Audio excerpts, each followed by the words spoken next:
జనసేనకు, టీడీపీకి భారీ షాక్ ఖాయమైపోయింది. కాపు ఓట్లను నమ్ముకున్న జనసేనాని కేవలం 24 సీట్లు టీడీపీ నుంచి తీసుకొని ఆ సామాజిక వర్గం ఆగ్రహానికి గురయ్యారు. కాపు ఓట్లు 20% ఉండటంతో బలమైన ఎన్నికల ఫలితాలను శాసించగల సామాజిక వర్గం. కానీ 24 సీట్లతో సంతోషపడ్డారు. ఇదే కాపు సామాజిక వర్గానికి మింగుడు పడటం లేదు. బాబును సీఎం చేసేందుకు మేమంతా ఊడిగం చెయ్యాలా అంటూ ఫైర్ అవుతున్నారు. ఇక లేఖలు రాస్తూ జనసేనాని పవన్ కళ్యాణ్ను మార్చాలనుకున్నారు సీనియర్ కాపు నేతలు హరిరామ జోగయ్య, ముద్రగడ పద్మనాభం. కాని నన్ను ప్రశ్నించేవారు నావారు కాదు, నా వెంట వచ్చేవారే నావాళ్లు అని తెగేసి చెప్పారు పవన్. దీంతో ఇప్పుడు కాపు నేతలు కూడా జనసేనను వదిలేసి పక్క పార్టీలకు వెళ్లిపోతున్నారు. అంతేకాదు, ఇప్పుడు జగన్ ప్రతిపక్ష కూటమిని చావుదెబ్బ కొట్టారు. ప్రముఖ కాపు నేత హరిరామ జోగయ్య కొడుకు సూర్యప్రకాష్ సీఎం సమక్షంలో వైసీపీలో చేరారు. అంతేకాదు, పవన్ కేవలం చంద్రబాబు కోసం పనిచేస్తున్నారు. ఎన్నో ఆశలతో జనసేనలో చేరితే ఆయన బడుగు బలహీన వర్గాలను వదిలేసి టీడీపీకి పనిచేస్తున్నారు. పార్టీని నమ్ముకున్న వారిని వదిలేశారు. పార్టీని నమ్ముకున్న 150 నియోజకవర్గాల్లోని నేతలంతా మోసపోయారని వాపోయారాయన. అంతర్గత ప్రజాస్వామ్యం లేని జనసేనలో తాముండలేమని చెప్పుకొచ్చారు. అంతేకాదు, ఇతర కాపు నేతలను కూడా జగన్ దగ్గరకు తీసుకొని కీలకమైన స్థానాల్లో పోటీకి దించుతున్నారు. అయితే జగన్ వ్యూహం వెనుక మరో కారణం కూడా ఉంది. అదేంటంటే బీజేపీ ఇక టీడీపీ జనసేన కూటమిలో చేరేందుకు ఇష్టపడటం లేదట.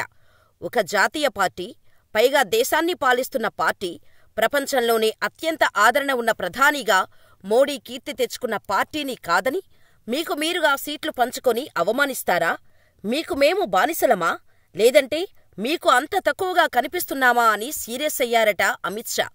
2 రోజుల క్రితం పార్టీ దూతగా వచ్చిన ఓంప్రకాష్ బీజేపీ సీనియర్ నేతలతో రహస్య సమావేశం ఏర్పాటు చేశారు. అతి నమ్మకమైన వారికే ఈ మీటింగులో స్థానం దక్కింది. జనసేనపై కూడా ఆగ్రహం వ్యక్తం చేశారట ఓంప్రకాష్. తాము వద్దని వారించినా పవన్ కళ్యాణ్ ఏకపక్షంగా టీడీపీతో పొత్తు పెట్టుకున్నారు. ముందే మాతో ఉన్నామని చెప్పారు. ఎన్టీఏలో ఉంటూ టీడీపీతో పొత్తు పెట్టుకొని సీట్లను ప్రకటించారు. ఇది చాలా తప్పుడు పద్ధతి. పవన్కు రాజకీయం రాదని ఆగ్రహం వ్యక్తం చేశారట. అంతేకాదు, తమకు పవన్ కళ్యాణ్ కూడా అక్కర్లేదని చెప్పారట బీజేపీ నేతలు. టీడీపీ అధినేత చంద్రబాబు నాయుడుపై సీరియస్ అయ్యారట. కేంద్రంలో ఉన్న అతిపెద్ద జాతీయ పార్టీని కాదని సీట్లు పంచుకుంటారా? మీరిచ్చే సీట్లు తీసుకోటానికి మేము బానిసలమా? ఎంత శక్తివంతులైనా కూడా మిత్రధర్మం, పొత్తుధర్మం పాటించాలి కదా అన్నారట. అంతేకాదు, అమిత్ షా ఏకంగా 25 ఎంపీ స్థానాలు, 175 అసెంబ్లీ స్థానాలకు పోటీ చేసేలా ఏర్పాట్లు చేసుకోవాలని ఆదేశించారట. ఏపీలో బలపడాలనుకున్నాం కాని బానిసల్లా తోకపట్టుకొని కాదని అమిత్ షా సీరియస్ అయ్యారట. దీంతో చంద్రబాబును నమ్మినందుకు జనసేనాని పవన్ కళ్యాణ్ కూడా ఇరుకున పడ్డారట. పవన్ను సీఎం క్యాండిడేట్గా ప్రకటించి పొత్తులో పోటీ చేస్తామన్నా కూడా టీడీపీ కావాలనే వెళ్లారట. తాము చెప్పినా వినకుండా బాబు పంచన చేరిన పవన్ను కూడా బీజేపీ అగ్రనాయకులు దూరం పెట్టారట. కానీ మీకు సీట్లిస్తాం, పొత్తుతో రావాలని పవన్ రాయబారం చేస్తున్నారట. కానీ బిజీగా ఉన్న అమిత్ షా ఇంకా పవన్తో టచ్లోకి వెళ్లలేదట. మరోవైపు బీజేపీ దూరం కావటంతో చంద్రబాబు గజగజ వణుకుతున్నారట.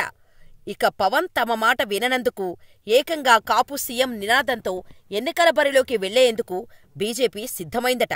ఎన్ని స్థానాలు గెలుస్తామన్నది కాదు, పార్టీని యాక్టివ్గా ఉంచండి. పశ్చిమ బెంగాల్లో 1 సీటు గెలిచేందుకు మనకు 40 ఏళ్లు పట్టింది. ఇప్పుడు అక్కడ ప్రధాన ప్రతిపక్షంగా ఉన్నాం. మీరు కూడా పోరాడండి. మన సమయం వస్తుందని చెప్పారట అగ్రనేతలు. 20% ఉన్న కాపులను టార్గెట్ చేస్తుందట బీజేపీ. అంతేకాదు, పేరున్న నేతలను పార్టీలోకి తీసుకొని టికెట్స్ ఇవ్వాలని నిర్దేశించిందట. మరోవైపు కాపు ఓట్లు వచ్చేలా ఆ సామాజిక వర్గం నాయకులను ముందే జగన్ తమ పార్టీలో చేర్చుకుంటున్నారు. మొత్తానికి టీడీపీతో వెళ్లినందుకు పవన్ కళ్యాణ్ బీజేపీ పెద్దల ముందు పరువు పోగొట్టుకున్నారట.